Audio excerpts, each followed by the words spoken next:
Bonjour et bienvenue sur votre chaîne. Merci Jésus. Merci Jésus s'amène chez vous aujourd'hui avec un autre numéro. Nous allons parler sur le péché originel et l'iniquité. Il est très important pour tout enfant de Dieu de connaître la différence qui existe entre le péché originel ou péché tout court et ce qu'on entend par l'iniquité. Pour beaucoup de gens, c'est la même chose. Il n'y a aucune différence. Le péché, c'est l'iniquité, et l'iniquité, c'est le péché. Cependant, lorsque vous faites une analyse profonde du sujet, vous finirez par conclure qu'il y a une ligne de la démarcation qui sépare le péché de l'iniquité et l'iniquité du péché. Le numéro que nous donnons aujourd'hui, c'est un numéro qui sera donné en 3 parties. Dans la première partie, nous allons parler du péché.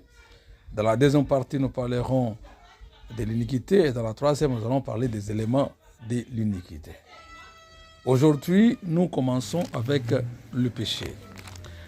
Le péché, un sujet qui n'est pas beaucoup aimé, un sujet qui n'est pas beaucoup apprécié ou accepté par beaucoup de gens dans le monde chrétien. Et surtout dans le monde d'une façon générale. Parce qu'on trouve que c'est un sujet qui apporte le jugement ou bien c'est un sujet qui apporte la condamnation. Nous sommes les enfants de Dieu. Tout le message de la Bible est pour le bien de notre vie spirituelle. Il n'y a pas de sujet qu'il faut mettre dans le tiroir. Nous allons développer tout. Nous allons parler de tout sauf rien. Surtout que cela nous est mentionné dans les Saintes Écritures. Nous allons commencer d'abord par la définition du péché. C'est très important. Qu'est-ce que le péché? Lorsque nous lisons les Saintes Écritures dans 1 Jean chapitre 3, le verset 4, la Bible dit « Quiconque pêche transgresse la loi, et le péché est la transgression de la loi. » L'homme qui parle ici n'est pas n'importe qui. Il s'agit bien entendu de l'apôtre Jean. Il n'est pas le moindre, et l'un des grands apôtres de Jésus-Christ. D'abord, il fut le disciple le plus aimé de Jésus, mais je suis ensuite le plus jeune d'entre tous. Il se mettait chaque fois à la poitrine de Jésus. Il est l'un de ceux-là qui ont posé le fondement de l'Église de Jésus-Christ. Donc ces paroles méritent un crédit de notre part. Il dit « Quiconque pêche transgresse la loi, et le péché est la transgression de la loi. » C'est-à-dire que lorsqu'on parle du péché, c'est lorsque une personne transgresse la loi. Mais je vais souligner un élément capital ici. La loi en question ici, ce ne sont pas les lois des pays dans lesquels nous vivons, dans ce monde. Il s'agit par contre de la loi divine. C'est lui qui transgresse la loi de Dieu comme un péché. Pourquoi je dis ça? Parce que lorsque vous jetez un coup d'œil dans les lois des pays dans lesquels nous vivons dans ce monde, certaines lois ont tendance à contredire la loi divine. Certaines lois ont tendance à contredire la volonté de Dieu. Je prends un simple exemple. Aujourd'hui, nous avons dans tout pays des lois qui soutiennent l'homosexualité, c'est-à-dire que la personne ou toute personne est libre de choisir son orientation sexuelle. C'est-à-dire qu'ils acceptent qu'un homme puisse coucher avec un autre homme. Ils acceptent qu'une femme puisse coucher avec une autre femme, ce qu'on appelle l'homosexualité. Et il ne se limite même pas là. Il y a beaucoup de choses tout autour de ça. Et je n'ai pas le temps d'entrer en profondeur sur ça parce que ce n'est pas le message du jour. Vous comprendrez très bien que ce genre de lois contredisent la volonté suprême du Créateur. Faudra-t-il que nous puissions obtempérer à ces lois? Niet, on ne peut pas obtempérer à ces lois. Donc c'est pour dire que lorsque quelqu'un transgresse ce genre de lois, il ne commet pas de péché. Donc le péché, c'est lorsque nous transgressons la loi divine. Lorsque nous transgressons la loi de Dieu. Parce que la loi de Dieu exprime la pensée et la volonté suprême de notre Dieu. Mais il est important de souligner un élément. Nous ne sommes pas ici en train d'inciter les gens à se rebeller contre le roi de leur pays. Nous n'incitons pas les chrétiens à se rebeller contre les lois de leur pays. Sinon, nous serons comme les délinquants formant d'autres délinquants. L'Église ne forme pas la délinquance ou la rébellion. Nous ne voulons pas nous rebeller contre les gouvernements de nos pays. Vous savez, la majorité des lois des pays sont conformes à la loi suprême, à la loi divine. Et puisque le diable est malin, la stratégie qu'il fait, c'est d'injecter des éléments, des points ou des articles qui contredisent la volonté de Dieu. Quand il arrive que certains articles ne sont pas conformes à la parole de Dieu, là, nous nous arrêtons, nous stoppons, on ne marche pas avec ces lois. Mais lorsque ces lois font la volonté de Dieu, nous ne transgressons pas ces lois parce qu'en faisant cela, nous transgresserons en même temps la volonté de Dieu.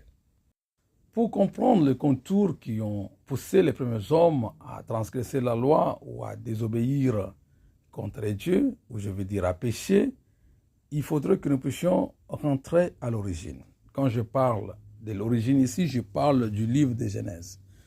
Vous savez, le livre de Genèse, c'est un livre qui fait peur à Satan. Ici, je parle du chapitre 1 jusqu'au chapitre 11. Ce sont des chapitres qui font peur à Satan. Pourquoi? Parce que ce chapitre nous révèle l'amour de Dieu, la bonté de Dieu, la fidélité de Dieu, la miséricorde de Dieu et la bienfaisance de Dieu, tout ce qu'il a fait pour l'homme. Dieu a créé l'homme, il n'a pas mis dans la boue, dans la forêt, mais Dieu l'a placé dans le jardin d'Éden avec tous les bonheurs possibles et toute la prospérité possible. Et ce même chapitre nous révèle la méchanceté de Satan, combien il a haï l'homme, combien il a été jaloux contre la gloire que l'homme avait de la part de Dieu. Il a fait tout pour détruire toute cette bénédiction que l'homme avait reçue de la part de Dieu. Les livres de Genèse mettent à nu la stratégie que le diable avait utilisée pour faire tomber l'homme et amener la méchanceté dans le monde.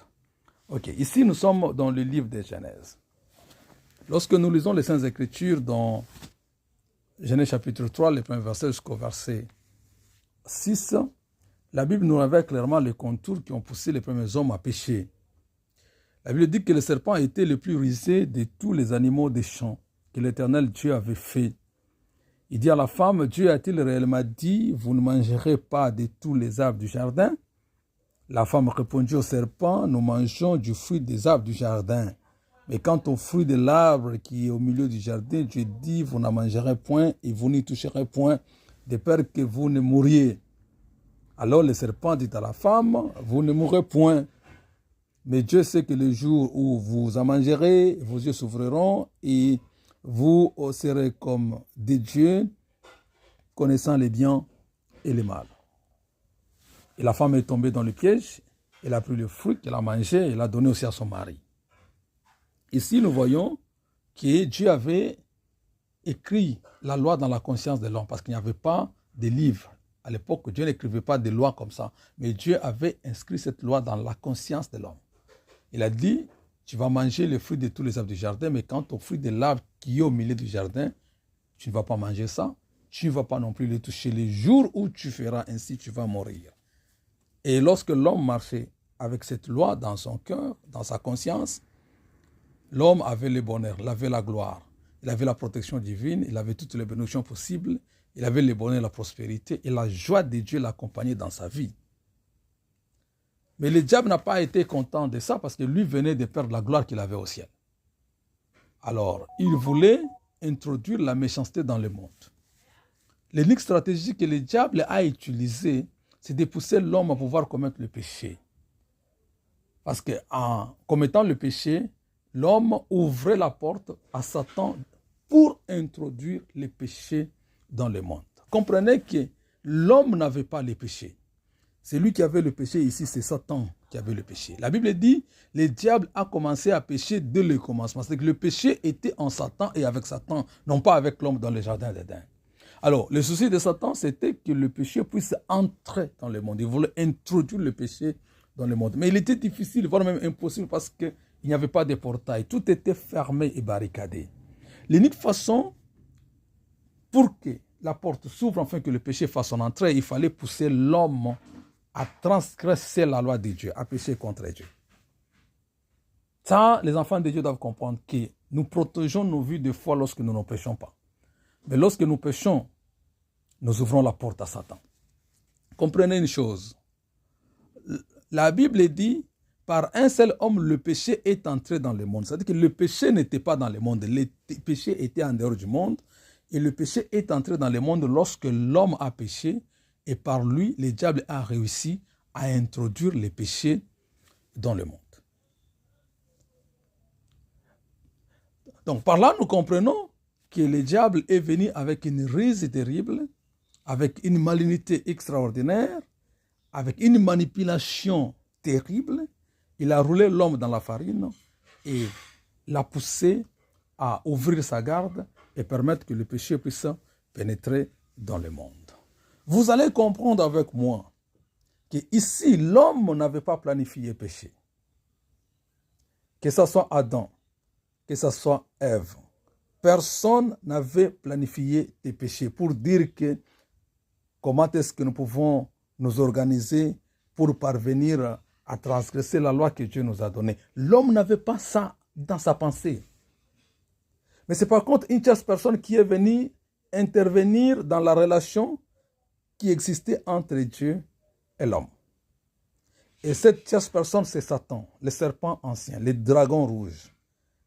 Par sa jalousie, il est venu pousser l'homme, il est venu manipuler l'homme, ou je veux dire, il est venu séduire l'homme. Il est venu oppresser l'homme. Il a poussé l'homme à pouvoir pécher contre Dieu. En commettant le péché ici, l'homme n'avait pas défié Dieu. L'homme ne s'était pas dit dans son cœur et dans son intérieur que je vais aller à l'encontre de la loi de Dieu, je vais voir ce que Dieu va faire. Non, non, non. L'homme n'avait pas défié Dieu. L'homme s'est placé dans une posture de victime, en réalité. Vous savez, Dieu est juste. Hein? Il est plus que la justice de ce monde. Hein? Dieu sait lire l'innocence d'une personne. Et personne ne peut duper Dieu. Faites attention. Dieu connaît que l'homme a été victime d'une force un peu plus supérieure par rapport à lui, qui a pesé beaucoup sur lui. La séduction était si grande et l'homme a fini par céder. L'homme a péché non pas parce qu'il a désiré pécher. L'homme a péché non pas parce qu'il s'est décidé, je vais le faire, je vais voir ce que Dieu va me dire, je vais voir ce que Dieu va me faire, moi je le ferai, pourquoi il peut me donner des commandements. L'homme n'a pas fait ça. L'homme a été poussé à faire ça par Satan, l'ennemi de Dieu et l'ennemi de tous les hommes. L'unique chose que l'homme a fait qui a mis Dieu en colère, c'est parce que l'homme a écouté à une tierce personne. Il a écouté une autre voix. Voilà le problème. Il a écouté une autre voix qui n'est pas la voix de Dieu. Il a écouté une autre loi qui n'est pas la loi de Dieu. Il a écouté une autre personne qui n'est pas Dieu. Il a écouté la voix étrangère. Il s'est chauffé au feu étranger. Voilà. C'est ce qui a mené Dieu en colère. Voilà pourquoi Dieu a puni l'homme. La punition que Dieu avait donnée à l'homme, ce n'est pas nécessairement parce que l'homme avait transgressé la loi, mais c'est parce que l'homme avait désobéi à Dieu, mais qu'il a écouté une autre personne. En fait, en soi, dans tout son, les contours qui ont poussé l'homme à transgresser la loi, c'était juste de la manipulation de Satan. C'est ce qui a poussé l'homme à pouvoir aller à l'encontre de la volonté de Dieu. Raison pour laquelle Dieu nous comprend aujourd'hui lorsque nous péchons. Je veux que nous puissions aller un peu plus vite pour que nous puissions comprendre sur cette question. Voilà pourquoi Dieu nous comprend aujourd'hui. Il n'y a pas de celui-là qui peut dire aujourd'hui qu'il n'a pas de péché en lui ou avec lui. Il n'y a pas de celui-là qui peut dire qu'il ne pêche pas. C'est très difficile de dire que moi je n'ai pas de péché, moi je ne pêche pas. Moi je suis sans, trace sans, je ne pêche pas. Jésus lui-même, quand il est venu dans le monde, il a dit, personne n'est juste sur la terre, sauf le Père. Personne n'est parfait. Le Père seul est parfait. Il n'y a personne qui peut dire qu'il est parfait. Vous savez pourquoi? Parce que c'est la vérité. Nous sommes entourés par les forces du mal qui sont presque partout et qui nous poussent toujours à commettre le mal et à désobéir à la voix de Dieu.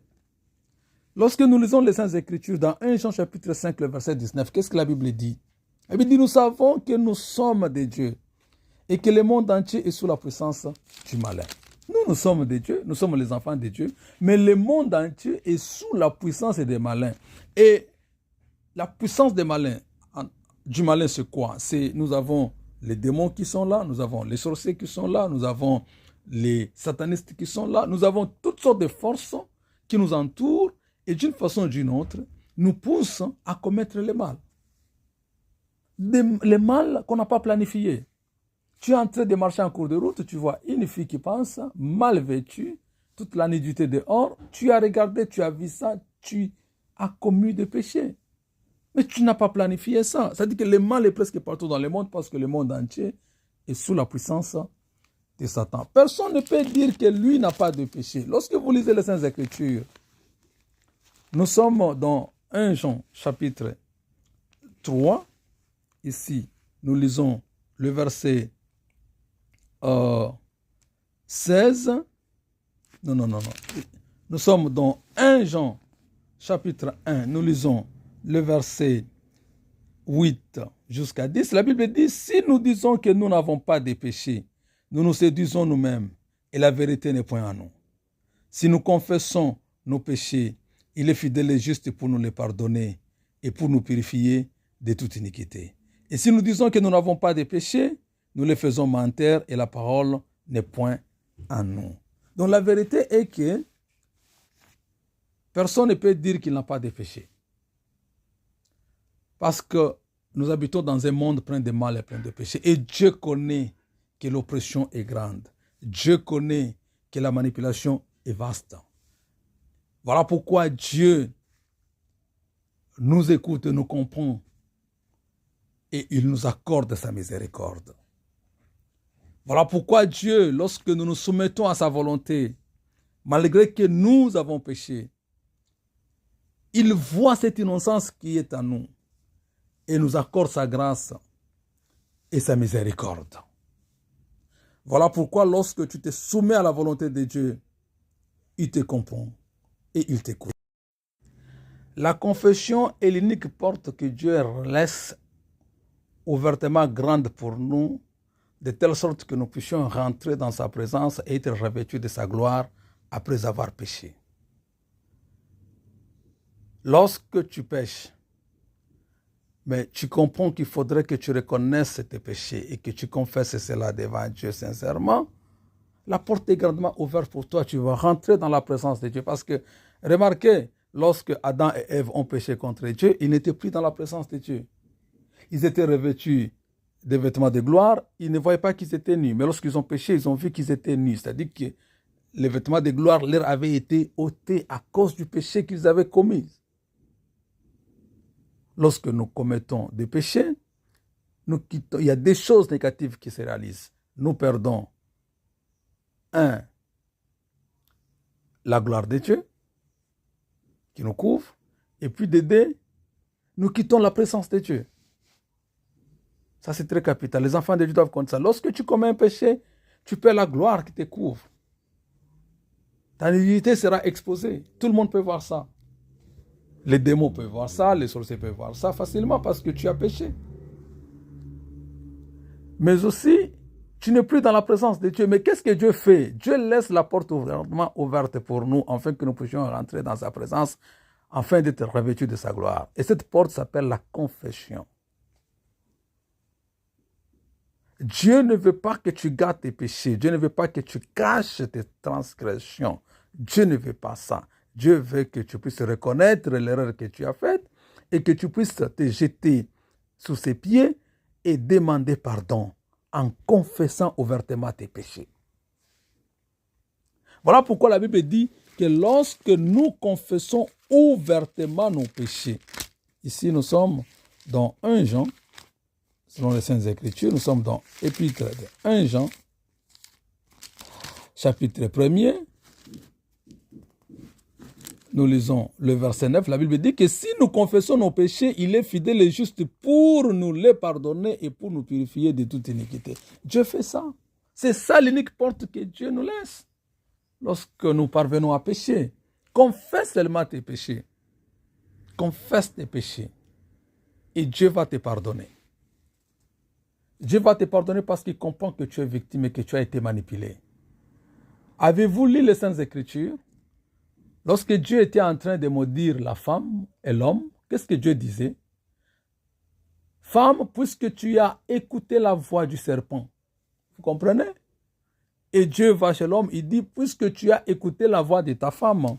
Dieu voit l'innocence et il voit que l'homme est victime. Voilà pourquoi Dieu nous laisse cette porte, afin que nous puissions à chaque fois que nous péchions contre lui, que nous puissions rentrer dans sa présence. La Bible dit, car tous ont péché et sont privés de la gloire de Dieu. Lorsque tu pèches, tu es privé de la gloire de Dieu. Et la Bible dit, c'est lui qui reconnaît ses péchés. C'est lui qui reconnaît ses péchés, les délaisse. Il obtient miséricorde. Lorsque tu reconnais tes péchés, tu confesses et tu délaisses tes péchés, tu obtiens miséricorde de la part de Dieu. Voilà ce qui est correct. Dieu est là. Il nous comprend. Lorsqu'il s'agit du péché, bien entendu, je souligne avec une bique rouge, lorsqu'il s'agit du péché, Dieu voit l'innocence de l'homme. Pourquoi? Parce que l'homme est victime de la manipulation diabolique. L'apôtre Paul est en train de dire clairement, il dit, nous sommes dans Romains chapitre 6, qu'est-ce que l'apôtre Paul est en train de dire? Donnez-moi le temps, je vais voir ce chapitre. Nous sommes dans Romains chapitre 7, je m'excuse. Il dit, car je ne sais pas ce que je fais. Je ne fais point ce que je fais et je fais ce que je hais. Parce qu'il y a deux lois qui se battent à mon intérieur. Il dit, misérable que je suis, qui me délivrera du corps de cette mort? Parce que c'est la mort. Dieu comprend qu'il y a une force qui se bat à l'intérieur de l'homme. Il s'agit de deux lois. La loi de la chair et la loi de l'esprit. La loi de la chair te pousse à faire le mal, mais la loi de l'esprit te dit que non, c'est mal et mauvais. Il faut revenir à Dieu et faire la volonté de Dieu. Dieu voit cette position de victime dans laquelle l'homme se trouve. Voilà pourquoi la miséricorde de Dieu nous est accessible lorsque nous arrivons à pécher. Je dis bien, ici, il s'agit bien du péché, non pas de l'iniquité, mais plutôt du péché. Je voudrais bien que les enfants de Dieu puissent garder cela en tête. Les enfants de Dieu ne sont pas des pratiquants du péché. Les chrétiens ne sont pas des pratiquants du péché. Vous devez savoir qu'il y a une différence entre commettre un péché et être pratiquant du péché. Celui qui commet un péché, il le fait sans planifier. Mais celui qui pratique le péché, il planifie le péché. Pourquoi? Parce que pour lui, le péché devient comme un métier. Il faut noter que les enfants de Dieu ne sont pas des pratiquants du péché. Il arrive que les enfants de Dieu tombent dans le péché, parce que personne n'est parfait. Mais les enfants de Dieu ne sont pas des pratiquants du péché. Le monde pratique le péché. Le monde vit dans le péché. Le monde se réveille dans le péché. Mais les enfants de Dieu, quant à eux, ne pratiquent pas le péché. Mais il arrive, il se peut que l'enfant de Dieu, un enfant de Dieu puisse tomber dans le péché. Mais cela n'est pas sa vie. Voilà pourquoi la confession ramène chaque enfant de Dieu qui pêche dans la présence de Dieu et le revêt de la gloire de Dieu qu'il venait de perdre. Lorsque vous lisez les Saintes Écritures dans 1 Jean chapitre 3, nous commençons par le verset 8 jusqu'au verset 10. Ici, c'est l'apôtre Jean encore qui nous a beaucoup aidés dans ce sujet. Il dit ceci: celui qui pêche est du diable, car le diable pêche dès le commencement. Le Fils de Dieu a paru afin de détruire les œuvres du diable. Quiconque est né de Dieu ne pratique pas le péché. Quiconque est né de Dieu ne pratique pas le péché, parce que la semence de Dieu demeure en lui. et il ne peut pécher parce qu'il est né de Dieu. Quiconque est né de Dieu ne pratique pas le péché. C'est-à-dire que les enfants de Dieu ne sont pas les pratiquants du péché. Je voudrais que vous puissiez connaître la différence qui existe entre celui qui, d'une façon ou d'une autre, tombe dans le péché et un pratiquant du péché. Celui qui tombe dans le péché, il tombe non pas parce qu'il a planifié, ce n'est pas sa vie. Mais un pratiquant du péché, c'est quelqu'un qui dort dans le péché et qui se réveille dans le péché. Il médite les péchés la nuit et pendant la journée, il pratique le péché, il poursuit le péché. Voilà la vie du pratiquant du péché et ça c'est le monde. Et ici je vais dire aux enfants de Dieu, bien qu'il y a une porte qui nous est ouverte lorsque nous péchons, afin de revenir dans la présence de Dieu, qui est la confession bien entendu, cela ne veut pas dire que nous devons faire de cela notre vie. C'est-à-dire, à chaque fois pécher et revenir, pécher et revenir. Faites attention, vous risquez de transiter du côté des enfants de Dieu qui des fois arrivent à pécher, aux côtés des pécheurs pratiquants, comme le monde. Voilà pourquoi aujourd'hui, l'Église est devenue très faible parce que beaucoup de soi-disant enfants de Dieu sont devenus des pratiquants du péché au sein de l'Église de Jésus-Christ. Et comprenez que c'est très dangereux. Cela peut vous amener à détruire complètement votre vie. La Bible dit ceci dans Romains chapitre 6, le verset 23. La Bible dit, « Car le salaire du péché, c'est la mort, mais le don gratuit de Dieu, c'est la vie éternelle en Jésus-Christ, notre Seigneur. » Il faut faire très attention avec la vie du péché parce que cette vie permet à Satan de faire n'importe quoi dans votre vie et vous amène à la condamnation éternelle. Et je vais souligner un élément avant de terminer ce sujet. Nous devons savoir que bien que la confession nous a donné comme une porte pour retrouver la miséricorde de Dieu, comprenez que le tout passe par Jésus-Christ. Bien que Dieu peut voir l'innocence de l'homme parce que l'homme avait été manipulé par Satan, comprenez que Dieu avait condamné l'homme juste parce qu'il avait écouté la voix de la femme. Il a condamné la femme parce que la femme avait écouté la voix du serpent.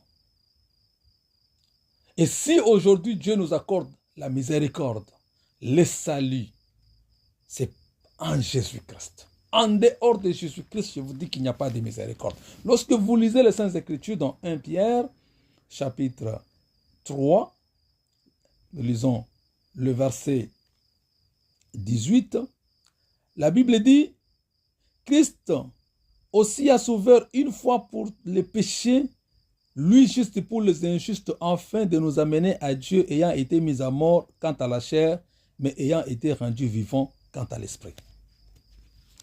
Tout passe par Jésus-Christ. Nous sommes sauvés par la grâce, au moyen de la foi, en Jésus-Christ. Bien-aimés dans le Seigneur, nous sommes arrivés à la fin de cette première partie. J'espère que ceci a été une grande bénédiction pour beaucoup d'entre vous. Et j'aimerais que vous puissiez en bénéficier, que vous puissiez en profiter et que ceci puisse faire revivre votre foi et votre relation en Jésus-Christ. C'est le souhait de ma prière. C'est le vœu de ma prière que je fais pour vous auprès de Dieu. En cela, je ne manquerai pas vous demander de vous abonner à notre chaîne. Merci Jésus. Et aussi à mettre les likes pour nous permettre de pouvoir avancer et continuer à donner ces messages. Je sais que nous avons beaucoup de sujets qui vont apporter beaucoup de révélations et cela va apporter des grandes bénédictions et des grandes grâces dans la vie de beaucoup de gens. Que Dieu vous bénisse et à la prochaine.